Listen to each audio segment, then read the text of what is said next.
bienvenidos a su espacio Aqua News. Le damos la bienvenida a la doctora Andresa Vieira, quien es experta en gestión sanitaria. Andresa, bienvenida a este espacio. Muchas gracias por la invitación. Es muy grande la importancia de hablar de este tema a nivel de acuacultura. Así es, Andresa. ¿Cuál precisamente va a ser su tema central y por qué es importante abordarlo en el Congreso Técnico Aquaexpo Santa Elena para mejorar la producción larvaria ecuatoriana? Mira, nosotros vamos a hablar de la gestión sanitaria y cómo debemos tener la estrategia de abordarla en la avicultura. Entonces, nosotros vemos que hoy en día los sistemas están cada vez más intensivos, las densidades cada vez mayores y los desafíos acompañan a eso también, tanto la parte sanitaria como también ambiental. Y vemos que hay una variabilidad operativa muy grande en los laboratorios en donde ellos enfócanse en más reaccionar para que prevenir. Y la gestión sanitaria viene justamente como esta herramienta potente de transformar la sanidad en control de riesgos. Y ese es un punto muy importante, porque aquí vamos a conseguir anticipar fallas, vamos a evitar que haya un reproceso, que haya pérdidas de animales, ¿no? Entonces, la gestión sanitaria, ella nos va a dar estabilidad a ese sistema y, en consecuencia de eso, mejorar su productividad. Entonces, es un efecto en cascada. Entonces, cuando empezamos a prevenir de forma estructurada, vamos a conseguir ser más sostenibles y también tener una mejor rentabilidad justamente por esa parte productiva. Doctora, y precisamente, ¿cuál es el pilar fundamental para una gestión sanitaria estratégica en la avicultura y cómo se diferencia de un enfoque selectivo tradicional? Ya, entonces, el pilar principal de la gestión sanitaria es anticipar el riesgo antes que se convierta en un evento. Entonces, voy a partir de protocolos, a partir también de decisiones basadas en indicadores tempranos, tener una mejor abordaje a cualquier problema que tenga en mi sistema.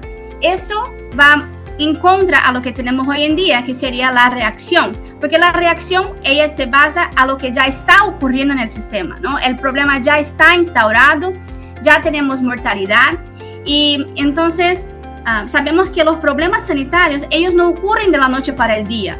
Son las pequeñas fallas diarias, las pequeñas rutinas que se dejaron de hacer, que se acumulan y colapsan el sistema, ¿no? Entonces, la gestión sanitaria, ella va a identificar esas señales tempranas, va a conseguir definir esos puntos críticos de control y tener acciones que van a, de forma preventiva, evitar que ese sistema llegue a colapsar, ¿ya? Entonces, aquí es un cambio de, así, en pocas palabras que te puedo decir, es que es un cambio de que voy a dejar de apagar incendios para a prevenirlos, ¿no? A no dejar que eso ocurra. ¿Qué tan importante es llegar a estimar la prevención como un pilar fundamental para no llegar a caer en ser reactivos y, como usted dice, apagar incendios? ¿Y qué tanta acogida existe en el país o en la acuicultura global al respecto, doctora?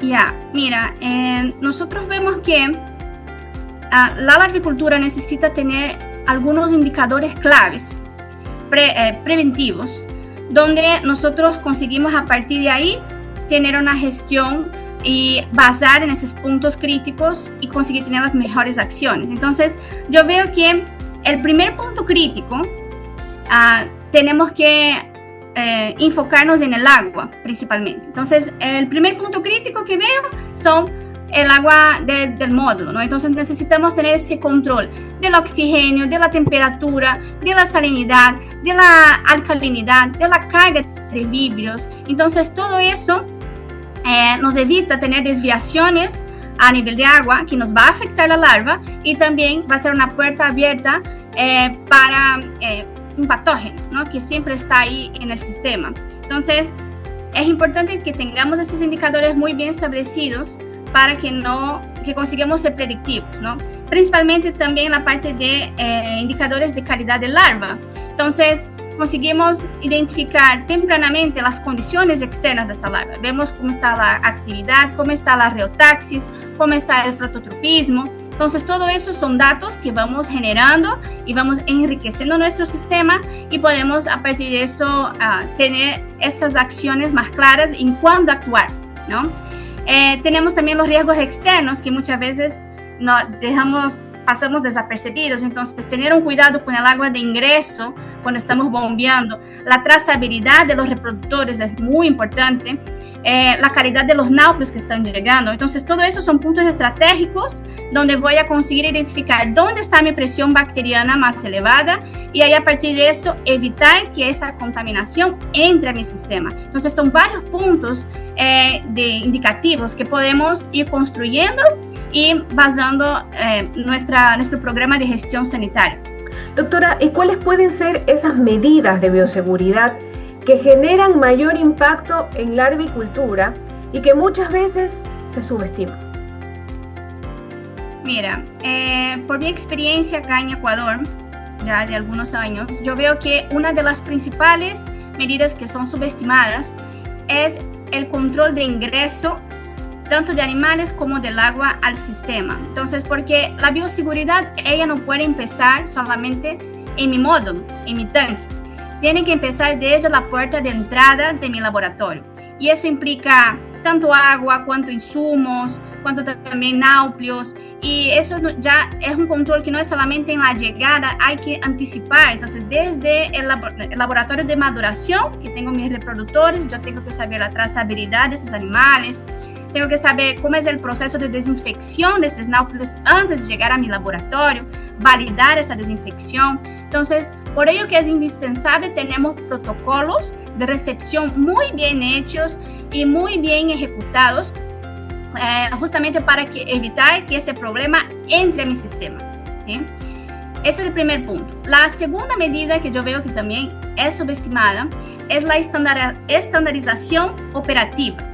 Entonces, los protocolos, ellos necesitan existir, necesitan ser bien claros, bien definidos, justamente para garantizar que las actividades sean hechas todos los días de la misma forma, independiente de quién esté de turno.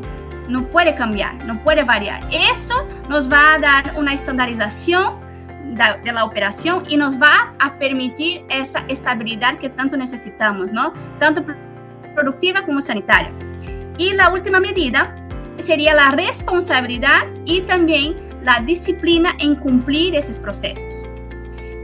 Esos son efectos justamente de la parte humana, ¿no? Entonces, los protocolos, ellos existen, pero solamente son efectivos si son bien cumplidos, si hay una consistencia diaria en cumplirlos. Las personas, ellas necesitan tener esa comprensión de su rol, la conciencia de su impacto al sistema, y es a partir de ahí que vamos a tener una bioseguridad real, con la cultura de las personas de esa empresa.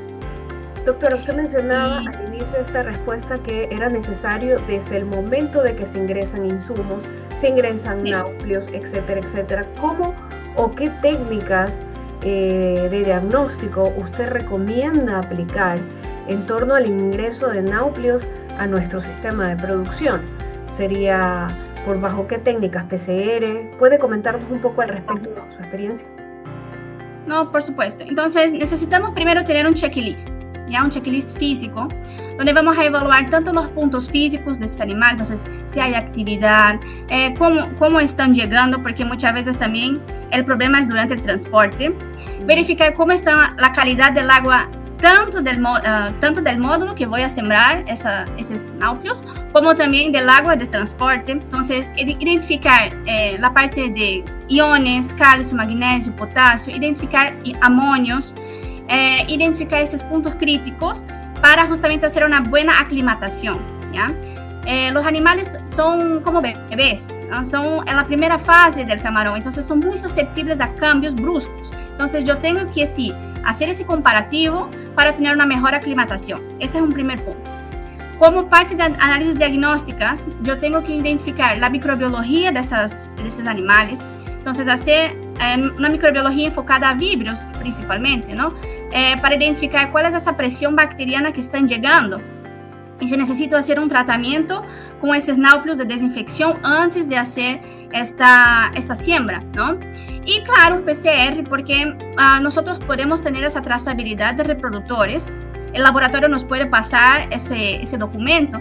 Sin embargo, es importante tener un doble check, ¿no? No es porque estamos desconfiando del laboratorio de maduración, nada de eso, pero es más un control de nosotros interno. Entonces, justamente para identificar a cada lote que ingresa, si hay un doble check ahí para identificar esa parte de análisis. Entonces, verificar si hay positivos para mancha blanca, NHP y HHNP es importante para ver si esos animales están ingresando con patologías importantes y a nivel de cultivo nos van a jugar en contra si hay un proceso crítico de estrés de esos animales.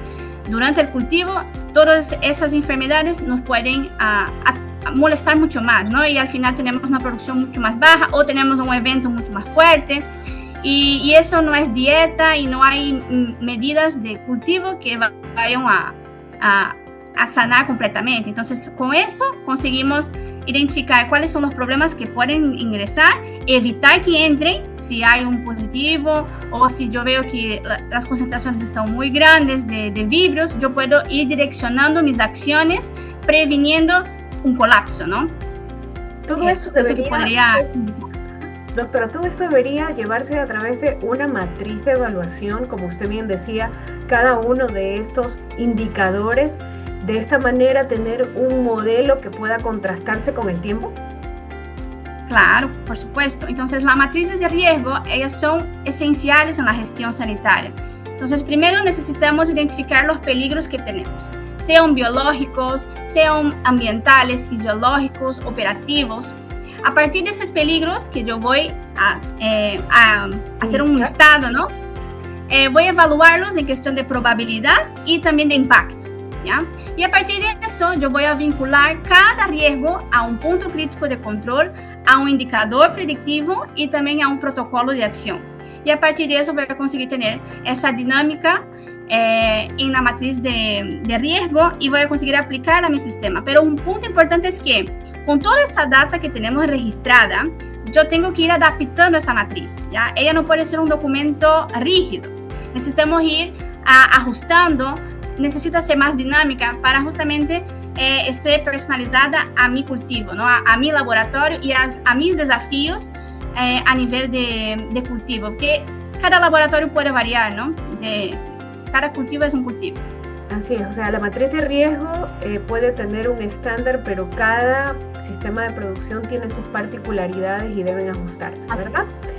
Muchas gracias, doctora. ¿Y cuáles son los mayores errores en materia sanitaria que se cometen en la agricultura y que esto puede incidir en la supervivencia, en la calidad y también en la rentabilidad del negocio? Mira, uno de los principales errores es asumir que hay una estabilidad en la calidad del agua y nos basando principalmente en la salinidad, ¿ya? Entonces, los hatcheries normalmente captan agua directamente del mar y hay una creencia, hay un mito, ¿no? Donde por ser agua del mar no hay un desbalance iónico, no hay problemas de deficiencia de calcio, magnesio, potasio. Y eso es lo que hemos visto actualmente, que sí hay problemas, ¿sí? Y no podemos ahí ciegamente depender solamente, nos defendernos porque es el agua del mar. Ese es un primer punto de error que veo.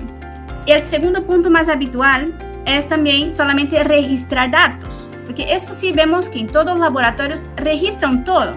Sin embargo, no hacen un análisis estratégico de esos datos, subestiman los datos, ¿sí? Entonces, y sabemos que la data, ella es poderosa, ¿no? Nosotros podemos establecer tendencias, podemos anticipar escenarios, podemos predecir nuestro futuro, podemos identificar qué nos pasó en verano e invierno y saber qué nos vamos a enfrentar en el próximo año, en verano e invierno a nivel sanitario. Y eso así me da hincapié a defenderme mejor, porque ya sé qué va a pasar, ¿no? A partir de esa data. Hay una infinidad de usos, en verdad, por la parte de data, que yo podría aquí decirte, más allá de llenar solamente plantillas, ¿no? Y por último, yo veo también un error muy común, es subestimar el impacto de las dietas frescas en mi cultivo, aunque que sí son muy buenas a nivel nutricional, pero ellas representan un riesgo biológico altísimo. Ellas pueden impactar mucho mi sistema, principalmente porque pueden ser vectores de enfermedades, entonces pueden traerme cargas de vibrios, pueden traerme otros patógenos si no son bien desinfectadas, y también si no bien manejadas, ellas pueden también afectar la calidad del agua de mi sistema, ¿sí? Y aquí, en cambio, tenemos también las dietas secas, que si comparamos las dietas frescas con dietas secas, que serían las formuladas, ellas ya no tienen ese problema, ellas son libres de patógenos. Si tienes un buen manejo de esa dieta, no te va a afectar el sistema. Y entonces las dietas secas, también aquí yo veo un equívoco bastante grande de los laboratorios, es la selección de esas dietas también, ¿sí? Porque hay varias en el mercado, sin embargo siempre hay que enfocarnos en una dieta que sea construida, diseñada a nivel nutricional, que esté no más allá de la nutrición de la larva, ¿sí? Pero que sí cuide de su salud, que tengan ahí aditivos que le va a ayudar a enfrentar mejor esos desafíos durante su desarrollo. También que cuiden del ambiente. Entonces, la larvicultura se necesitan de dietas que sean microsferizadas, que van a ser más estables, que no van a afectar tanto al ambiente y que sí se puede tener una uniformidad en su formulación y me va a traer muchos más beneficios a nivel productivo, ¿no? Voy a tener un animal más estable, más uniforme y muchas veces con un crecimiento, un desarrollo mucho más acelerado. Entonces, esos son los 3 puntos que veo que muchas veces subestimamos en la agricultura. Muchas gracias, doctora. Y finalmente, ¿qué tipo de innovaciones tecnológicas o metodologías marcarán el futuro de la gestión sanitaria en la agricultura? Hablemos de los próximos 5 años. Ok. Mira, yo veo que el futuro está muy marcado con la integración digital de datos, ¿sí? Y el monitoreo también constante de los análisis predictivos, ¿no? Y aquí lo que más voy a ver, es la aplicación de esas matrices de riesgo que conversamos, los diagnósticos más rápidos, más asertivos, tener una nutrición funcional mucho más enfocada en la resistencia y resiliencia de esa larva. Y sobre todo, yo veo que el futuro está marcado justamente por esa evolución cultural, ¿sí? En donde la bioseguridad ella va a dejar de ser un procedimiento, un protocolo, para pasar a ser una mentalidad en colectivo, porque eso es que necesitamos. La bioseguridad, ella puede tener sus protocolos, el cliente puede tener la mejor estructura, puede tener la mejor calidad de agua. Sin embargo, si las personas no compran la idea, si la cultura de la empresa no es enfocada en bioseguridad, no la va a lograr, ¿no? Entonces, por eso que es importante ese cambio de chip para justamente tenemos un ambiente mucho más estable y estructurado. Interesante, doctora. Muchísimas gracias por compartir todos sus conocimientos aquí en Aqua Expo Santa Elena y este es su informativo Aqua News. Agradecemos a Andresa Vieira, experta en control sanitario, quien es parte de Aqua Expo Santa Elena 2026. Gracias, Andresa. Muchas gracias. Con nosotros será hasta una próxima oportunidad. Lo seguiremos informando a través de Aqua News.